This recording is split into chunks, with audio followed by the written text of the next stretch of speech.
Maynila, taong 2025. Isang karumaldumal na kaso ng pagpaslang ang yumanig sa publiko.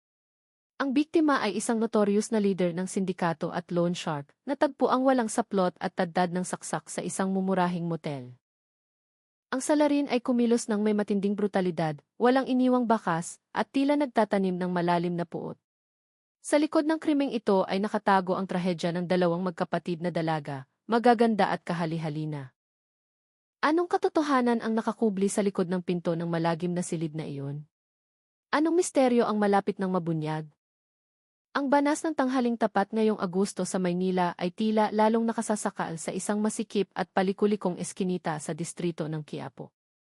Ang amoy ng lumang semento, ang sangsang ng kanal, at ang naghalong basura ay lumikha ng hangining mabigat sa dibdib. Sa loob ng Wisma Inn, si Aling Tessie, isang room attendant na nasa edad 50, ay pawisan habang tulak-tulak ang kanyang trolley ng mga panlinis sa kahabaan ng pasilyo. Ang room 204 ay ilang oras nang lagpas sa check-out time. Matapos ang ilang ulit na pagkatok na walang sumasagot, yamot niyang isinuksok ang duplicate key sa seradura. Sa bahagyang pagbukas ng pinto, isang masangsang na amoy ng lansa ang agad sumampal sa mukha ni Aling Tessie, dahilan upang mahilo siya at mapaatras. Ang tiyak na amoy ng kamatayan. Sa kutob na may masamang nangyari, itinulak niya ang pinto ng mas malakas at humakbang papasok. Ang tumambad sa kanya ay nagpatili ng malakas sa ginang na marami ng pinagdaanan sa buhay. Nanghina ang kanyang tuhod at napalupasa siya sa sahig.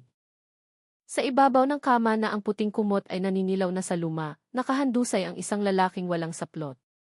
Ang bedsheet ay naging kulay pula dahil sa natuyong dugo na nagkalat kung saan-saan. Magulo ang silid, tila nagkaroon ng matinding agawan. Nagkalat ang mga damit at ilang bote ng Red Horse ang nakatumba sa sahig. Ang biktima ay hindi na gumagalaw. Ang buong katawan nito ay tadtad ng malalalim na saksak, lalo na sa dibdib at tiyan. Ang mukha ng lalaki ay kakikitaan pa rin ng labis na sindak bago siya binawian ng buhay. Ang hiyaw ni Aling Tessie ay gumimbal sa buong inn. Wala pang 15 minuto, ang masikip na eskinita ay napalibutan na ng dilaw na police line. Ang wangwang ng mga mobile patrol ang bumasag sa katahimikan. Ang mga operatiba ng Manila Police District, DE, Homicide Section ay dumating na sa lokasyon upang simulan ang investigasyon at scene of the crime operation, SOCO. Si Police Major Antonio de Guzman, hepe ng Crimes Against Persons Unit, ang direktang namuno sa operasyon. Ang masikip na room 204 ay napuno ng mga tauhan ng SOCO. Mabilis ngunit pulido ang bawat galaw. Kumuha sila ng litrato, gumuhit ng sketch ng pinangyarihan ng krimen, at inilista ang bawat detalye ng mga gamit sa silid. Maingat na sinuri ng forensic team ang bangkay at pansamantalang hinuha na ang oras ng kamatayan ay nasa pagitan ng 9 hanggang 12 oras na ang nakalilipas.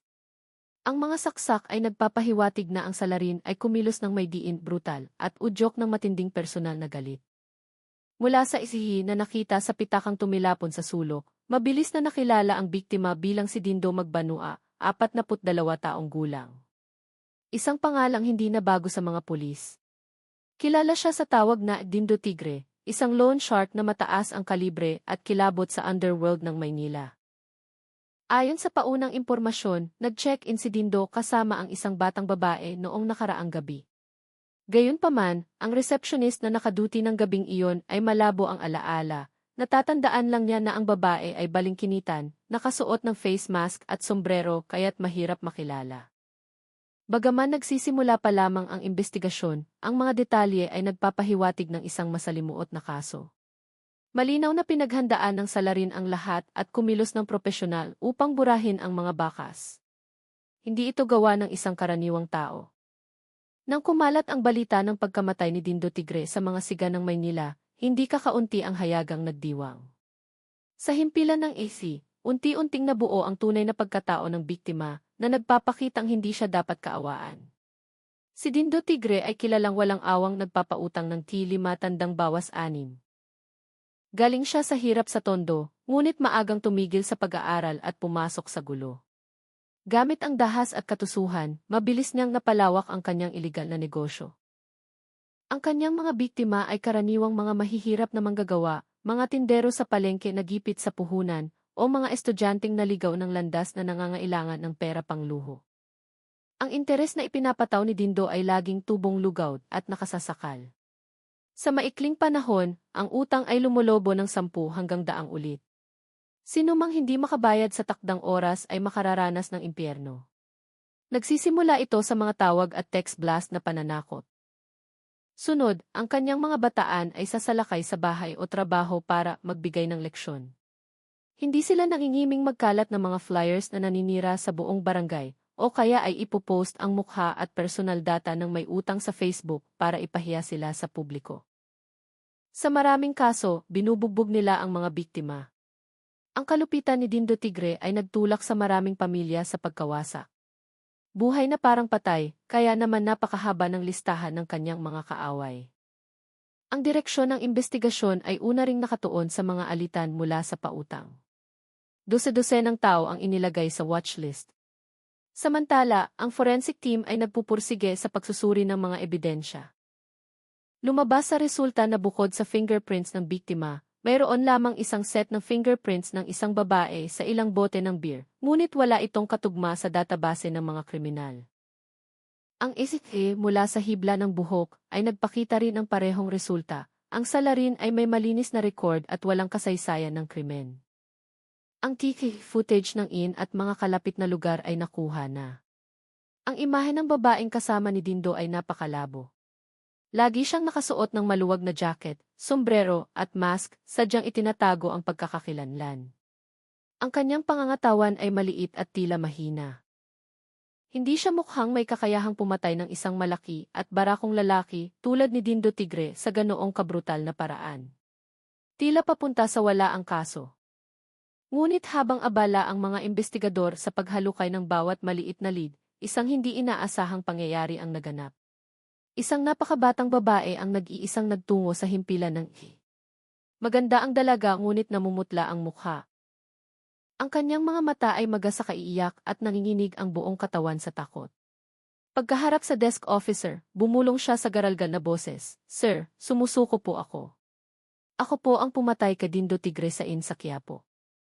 Ang biglaang pag-amin ay ikinagulat ng lahat. Dinala agad ang dalaga sa interrogation room. Nagpakilala siya bilang si Maymay Santos, 20 taong gulang. Galing sa isang liblib na baryo sa Isabela at kasalukuyang estudyante sa isang unibersidad sa University Belt ng Maynila. Inamin ni Maymay na dahil may malubhang sakit ang kanyang ina sa probinsya at kailangan ng pera pang ospital, nangutang siya kay Dindo Tigre. Dahil hindi makabayad, pinilit siya ni Dindo na makipagtalik ng paulit-ulit bilang kabayaran. Noong gabi ng krimen, pinapunta siya muli ni Dindo sa inn. Habang nasa akto, sinaktan siya ng lalaki at pinagbantaang ikakalat ang kanilang masiselang video sa internet kung hindi susunod si Maymay. Dahil sa sakit at takot, nang malingat si Dindo, kinuha ni Maymay ang fruit knife na dala niya at pinagsasaksak ang lalaki. Matapos ang krimen, sa sobrang taranta, naglinis siya ng mabilisan at tumakas. Ang mga sumunod na araw ay nabuhay siya sa konsensya, kaya nagpasya siyang sumuko. Habang nakaupo sa harap ng mga investigador sa malamig na silid, mukhang napakaliit at ligaw ni Maymay Santos. Ang ilaw ng fluorescent ay tumatama sa kanyang maamong mukha na ngayoy hapis. Ang kanyang malalaking mata na dapat sanay masaya ay puno ng takot. Ang mahabang itim na buhok ay nakalaylay sa kanyang payat na balikat. Yakap ang sarili at magkasalikop ang mga kamay, siya'y tila isang sisiw na basang-basa. Mula sa paunang beripikasyon, nabuo ang kwento ng buhay ng dalaga. Si Maymay Santos ay laking bukid sa isang mahirap na bayan sa Isabela. 2 silang magkapatid na babae. Ang kanilang mga magulang ay magsasaka na buong buhay na nakatali sa lupang hindi naman kanila. Sa kabila ng hirap, pinalaki silang puno ng pagmamahal. Dahil naawa sa hirap ng magulang, nagsikap ang magkapatid sa pag-aaral, lalo na ang panganay na si Cristina Tintin Santos. Si Tintin ang pag-asa ng pamilya nang makapasok sa isang kilalang unibersidad sa Maynila. Ngunit ang kahirapan ay hindi hinayaang matupad ang pangarap ng panganay. Matapos ang 2 taon sa kolehiyo, ang mahal na gastusin sa syudad ay naging pabigat. Napilitang tumigil si Tintin at pumasok sa trabaho. Gamit ang angking ganda, nagtrabaho siya sa mga bars at nightclubs. Ito ay mundong ibang-iba, makulay pero puno ng patibong. Ilang taon ang lumipas, si Maymay naman ang sumunod sa yapak ng ate niya at nakapasa sa unibersidad sa Maynila. Sa panahong iyon, mas stabling na ang buhay ni Tingtin. Hindi na siya simpleng promo girl o V, kundi isa ng sikat na Lady Githe na may maayos na kita. Determinado si Tingtin na pagtapusin ang kapatid para hindi nito maranasan ang dilim na pinagdaanan niya. Subalit, ang tukso ng magulong Maynila ay tila napakalakas para kay Maymay. Nakita niya ang buhay ng ate niya, dinamiko, puno ng party. Unti-unti siyang tinamad sa pag-aaral. Nakita niyang parang ang daling kumita ng pera ng ate niya. Sa halip na mag-aral, kinulit niya si Tintin na payagan siyang mag-part-time. Dahil mahal ang kapatid, pumayag si Tintin na turuan si Maymay mag-gi at ipinasok sa mga gigs. Maayos sana ang lahat hanggang sa dumating ang unos. Ang nanay nila sa Isabela ay na-diagnose na may leukemia. Ang balita ay parang kulog. Ang gasto sa tiyemo ay napakalaki.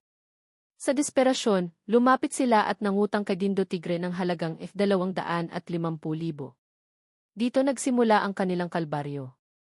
Sa conference room ng IFI, tahimik na nakikinig si Major Antonio de Guzman sa ulat ukol sa salaysay ni Maymay.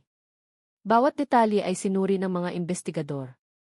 Bagaman lohikal ang kwento ni Maymay, bilang veteranong pulis, may nakitang mga butas si Major Antonio.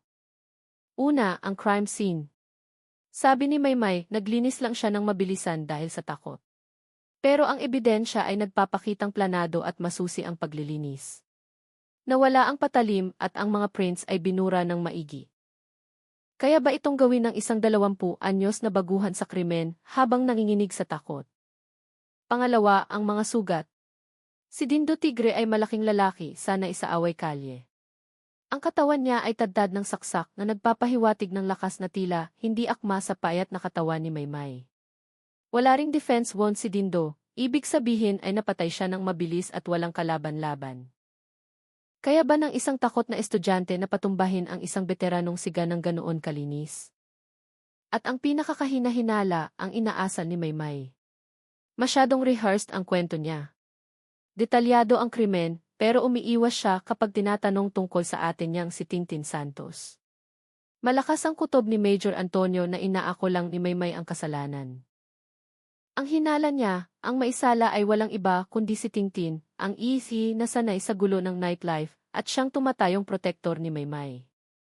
Posible kayang ang ate ang nagplano at tumapos sa bangungot nilang dalawa? Agad ipinag-utos ang paghahanap kay Tintin Santos. Ang imbestigasyon ay lumihis sa bagong direksyon. Mahigit 1,000 kilometro mula sa Maynila, ang lungsod ng Davao ay niyakap si Tintin Santos. Nakikituloy siya sa isang maliit na apartment ng kaibigang si Kuya Jojo, na nakilala niya sa Ife community.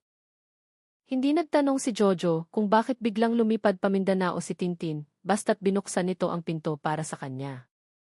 Sa mga unang araw sa Davao, sinubukan ni Tintin na mamuhay ng normal.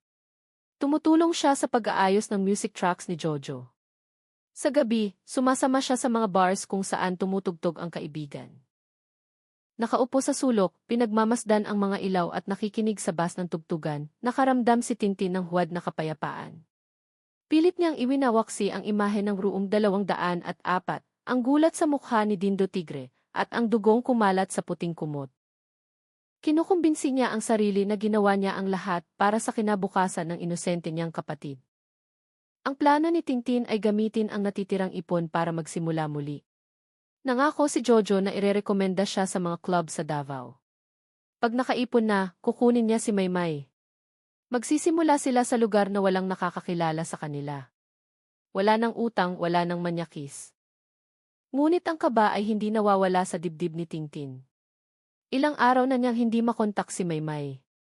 Ring lang ng ring ang telepono. Ang mga chat sa messenger ay delivered lang pero hindi seen. Sinubukan niyang kumalma. Baka abala lang si Maymay sa pag-aasikaso sa nanay nila. Pero may masamang kutob siya. Isang tanghali, habang namimili ng ulam si Jojo, nag-scroll si Tintin sa cellphone. Nakaugalian na niyang magbasa ng balita online. Biglang tumigil ang mundo niya nang makita ang isang headline sa isang news portal. Magandang Ifi, 20 anyos, sumuko matapos patayin ang loan shark sa Quiapo. Parang huminto ang tibok ng puso ni Tintin. Nanginginig ang kamay na pinindot niya ang link. Ang litrato ni Maymay, bagamat blurred, ay kilalang-kilala niya. Nakasaad sa balita ang pag-ako ni Maymay sa krimen. Bawat salita ay parang punyal sa puso ni Tintin. Ito pala ang dahilan kung bakit hindi sumasagot ang kapatid. Ang loka-lokang bata, ginawa ang pinakabaliw na bagay, inakong lahat para sa atin niya. Lahat ng plano, lahat ng pangarap sa Davao ay gumuho. Napahagulgol si Tintin habang hawak ang ulo. Mali siya. Maling-mali. Akala niya ang pagtakas ang solusyon, pero itinulak lang nito ang kapatid niya sa kapahamakan. Hindi siya papayag na si Maymay ang magbayad. Walang pag-aubili, nag-impact si Tintin. Nag-iwan ng sulat kay Jojo at tumakbo papuntang Davao International Airport. Sa buong flight pabalik ng EFE sa Maynila, hindi siya makapikit. Paglapag ng eroplano, hindi siya umuwi. Dumiretso siya sakay ng Grab patungong Manila Police District Headquarters, kung saan nakakulong ang kapatid. Ang pagdating ni Tintin Santos sa ECU ay bumago sa takbo ng kaso. Iba sa kapatid niyang takot na takot, si Tintin ay kalmado, ngunit bakas ang bigat sa mukha. Ang kanyang ganda ay tila nababalot ng yelo. Pagkaharap kay Major Antonio de Guzman, diretso siyang nagsalita, "Major, inosente ang kapatid ko. Pakawalan niyo si Maymay. Ako ang pumatay kay Dindo Tigre." Ang pag-aming iyon ay nagbukas sa isang mahabang kwento. Isang trahedyang sumasalamin sa hirap ng buhay ng mga probinsyanong nakikipagsapalaran sa Maynila. "Major, lumaki kami sa Isabela. Ang alaala ko noon ay ang amoy ng palay at ang tanawin ng Sierra Madre. Mahirap lang kami pero puno ng pagmamahal. Si Maymay ang ganda at bait niyan simula bata. Ako ang laging tagapagtanggol niya. Sabi ko sa kanya noon, mag-aaral si ate, pupunta ng Maynila, yayaman tayo para maipagawa ng bahay si nanay. Nagawa ko naman, sir. Nakapasa ako sa college. Pero ang Maynila, nakakasilaw pero malupit. Kinain ako ng gastusin. Napilitan akong mag-working student hanggang sa tumigil at pumasok sa bar. Alam kong hindi maganda iyon pero wala akong choice. Natuto akong mag-makeup, umiti sa mga estranghero, uminom ng alak. Minsan pag uwi ko sa boarding house, hindi ko nakilala ang sarili ko sa salamin. Pero tiniis ko. Nag-ipon ako para mag-aral mag-DJ. Akala ko okay na. Nakaahon na ako. Kaya ko nang buhayin si Maymay sa pag-aaral niya. Kaso, nagkasakit si nanay ng cancer. Doon kami napilitang lumapit kay Dindo Tigre. Una pa lang, masama na ang kutob ko sa kanya. Ang tingin niya sa amin parang karne. Pumayag siyang magbigay ng $250,000. Pinirmahan namin ang kasulatan, hindi namin alam, pinirmahan na pala namin ang hatol sa buhay namin. Nang hindi na kami makabayad, lumabas ang tunay na kulay ni Dindo. Pinaterrorize niya kami. Sinugod ako ng mga bataan niya sa club habang tumutugtog ako, binuhusan ako ng tubig na may yelo sa harap ng crowd. Napahiya ako ng sobra. Pagkatapos nun, kinausap ako ni Dindo. Sabi niya, di ko kailangan ng pera. Ganito na lang, gabi-gabi kang sumama sa akin. Bayad na utang mo. Gumuho ang mundo ko. Sinampal ko siya, pero pinakitaan niya ako ng video ng mga binubugbog nilang may utang. Binantaan niya si nanay sa Isabela. Sir, anong magagawa ko? Pumayag ako habang umiiyak. Ang pakiusap ko lang, wag na wag niyong idamay ang kapatid ko. Pero mali ako. Demonyo si Dindo. Hindi lang katawan ko ang gusto niyang wasakin kaming dalawa. Isang araw, nabasa ko sa phone ni Maymay ang mga text ni Dindo. Niligawan at tinakot din pala niya ang kapatid ko. Inamin ni Maymay na nakipagkita siya kay Dindo para tigilan na ako. Ang sakit, sir. Habang tinitiis ko ang pambababoy niya, ganun din pala ang dinaranas ng bunso ko. Doon ako napuno. Nakipagkita ako kay Dindo para magmakaawa. Pero tinawanan lang niya ako. Niloko lang kita, sabi niya. Ang sarap niyo palang magkapatid. Di ko kayo papakawalan. At nilabas niya ang alas niya, isang video scandal sa cellphone. Si Maymay, walang malay, kasama siya sa kama. Binulungan niya ako, malinaw to, pag in-upload ko to, sikat kayo agad. Sunod kayo sa lahat ng gusto ko, kundi wasak ang buhay niyo. Ang linyang yun ang pumatay sa pagkatao ko. Ang nasa isip ko na lang, kailangang mamatay ang demonyong to. Nagplano ako. Nagkunwari akong papayag sa gusto niya sa Quiapo. May dala akong patalim sa bag noong gabi sa kwartong iyon, habang abala siya sa kahalayan niya at nakatalikod, nilabas ko ang kutsilyo.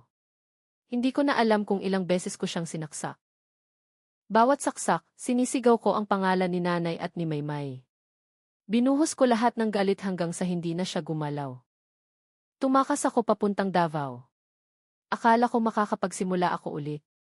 Hindi ko inakalang sasaluhin ni Maymay ang kasalanan ko. Sir, ako ang may kasalanan. Biktima lang si Maymay. Parang awan niyo na, linisin niyo ang pangalan niya. Ako na lang ang parusahan niyo. Natapos ang salaysay ni Tintin Santos. Tahimik ang buong kwarto, tanging ang hagulgol na lang ng magkapatid ang maririnig. Ang kaso ay dinala sa korte at tinutukan ng media. Sa harap ng hukom, kalmadong inamin ni Tintin ang lahat. Hindi siya nanisi, nakiusap lang na unawain ang sitwasyon.